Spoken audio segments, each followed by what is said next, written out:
Recording by Paul Adams. The Art of Public Speaking by Dale Carnegie and Joseph Berg Eisenwine. Section 40. Appendix D. Speeches for Study and Practice. Alton B. Parker, The Call to Democrats. From a speech opening the National Democratic Convention at Baltimore, Maryland, June 1912. It is not the wild and cruel methods of revolution and violence that are needed to correct the abuses incident to our government as to all things human. Neither material nor moral progress lies that way. We have made our government and our complicated institutions by appeals to reason, seeking to educate all our people that day after day, year after year, century after century, they may see more clearly, act more justly, become more and more attached to the fundamental ideas that underlie our society. If we are to preserve undiminished the heritage bequeathed us and add to it those accretions without which society would perish, we shall need all the powers that the school, the church, the court, the deliberative assembly, and the quiet thought of our people can bring to bear. We're called upon to do battle against the unfaithful guardians of our Constitution and liberties, and the hordes of ignorance which are pushing forward only to the ruin of our social and governmental fabric.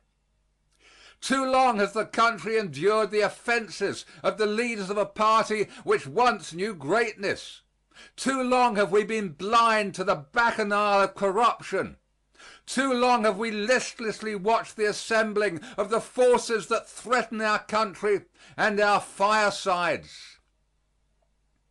The time has come when the salvation of the country demands the restoration to place and power of men of high ideals who will wage unceasing war against corruption in politics, who will enforce the law against both rich and poor, and who will treat guilt as personal and punish it accordingly. What is our duty? To think alike as to men and measures? Impossible, even for our great party. There is not a reactionary among us. All Democrats are progressives. But it is inevitably human that we shall not all agree that in a single highway is found the only road to progress, or each make the same man of all our worthy candidates his first choice.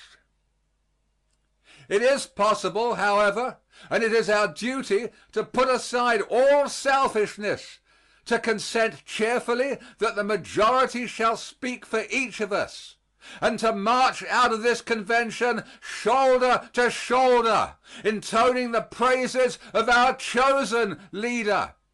And that will be his due, whichever of the honorable and able men now claiming our attention shall be chosen.